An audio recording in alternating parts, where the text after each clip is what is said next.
Hey everybody, the roaming stray dog here. So I thought I'd give everyone a bit of an update here. It is Tuesday, June 4th, and I'm here in beautiful Puerto Aventuras.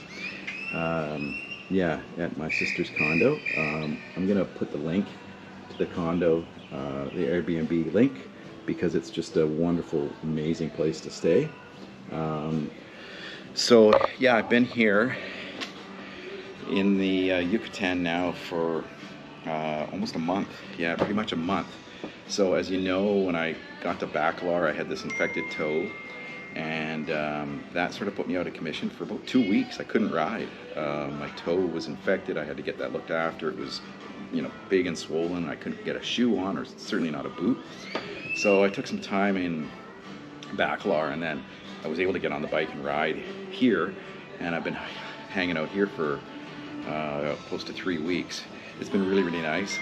So I've been coming down here for 10 years, staying here at my sister's condo numerous times, as well as renting elsewhere. And I've made a good group of friends here. And every time I come, I just meet more and more people. It's a really, really nice community. You can just kind of put your car or your bike away and just hang out and swim and snorkel and dive and, just hang out and have a really good time. So it's been really nice. That's what I've been doing. And the last few days, I've just been doing a bit of maintenance on my bike. I ordered a front and rear sprocket and as well as some grips from Amazon, Mexico. So they arrived. So I've been doing that. And then I've had a problem with my laptop. The charging port was not working, and so I had to take that into Playa. They had to order a part, Playa de Carmen, which is just 20 minutes up the road here. And so they ordered a part. I had to take it back yesterday to get it installed, and now my charging cable, which I thought was going to work, it doesn't work properly either, so I'm going to have to get that replaced. So these things are always a challenge when you're not at home, trying to find the store that carries it, or ordering parts and waiting and that sort of thing. So but overall it's been a really, really nice break. Like I say, it's just such a cool place here. So I've done some fishing too. You've maybe seen those videos.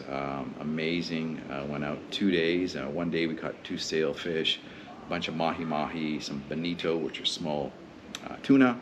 And then a week later we went out again. We didn't get any sailfish, but we got a bunch of mahi-mahi, and then we take it to one of the local restaurants here. They cook it all up. So we had some great dinner parties there with 10, 12 people.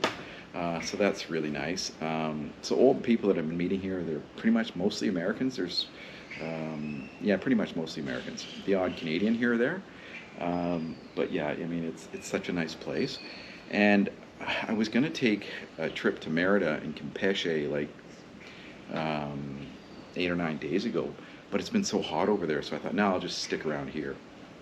And I'm leaving tomorrow, and it's still hot. There's this massive heat wave going on in Mexico here, and it's like 40 degrees in Merida and Campeche. But this is kind of my it's an opportunity for me to go to those 2 cities. I've really wanted to go, so I'm just going to do it and just kind of suffer through the heat. So Merida is about 3.5 hour ride tomorrow, not too bad.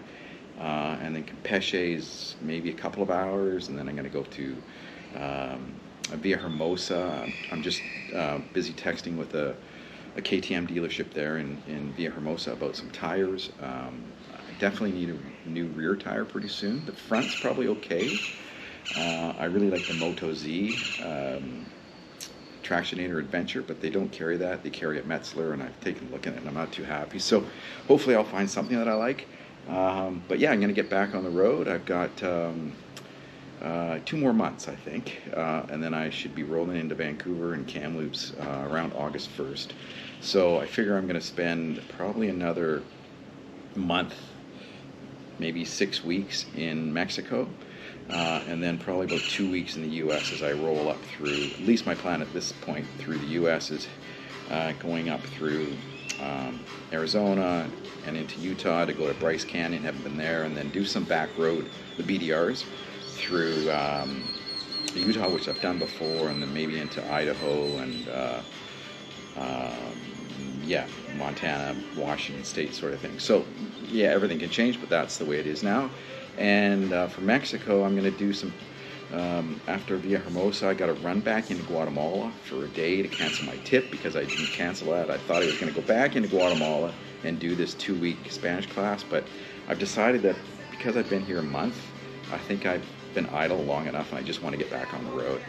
So I'm going to make a 1-day trip into Guatemala, cancel the tip, and then get another 60-day visa for Mexico. And then from there, I'm going to go up to Mexico City, and then Puebla and Oaxaca. And then I've got a bunch of areas marked off on Google that I want to visit in Mexico. And then I'm going to go up through Copper Canyon. And I don't want to go through Sonora to the border. It's not very safe. So I'm going to go up through Copper Canyon and then swing back southwest to the coast around just north of Mazatlan, and take the ferry over to the Baja, and then go up the Baja. So at least that's my route, my plan. Again, everything can change, but yeah, I'm anxious to get back on the road. My toe's great. The bike is in good order. Yeah, so thanks for following along, everyone that follows along so up to this point. And yeah, sorry I haven't been posting much, but you probably kind of welcome that break from me. Anyway, I'll get back on the road tomorrow, and yeah, look forward to it. Anyway, thanks for following along. Cheers.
So one of the things I did when I was in Merida was tour this old home.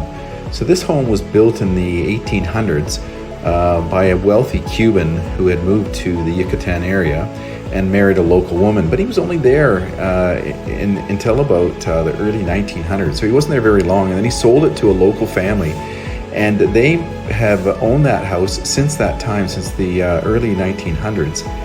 And it's still in the family today, and they've turned it into a museum, and they've pretty much left in the same state that they moved out in. So it was really quite interesting looking at all the old furniture and knickknacks and all of that sort of stuff.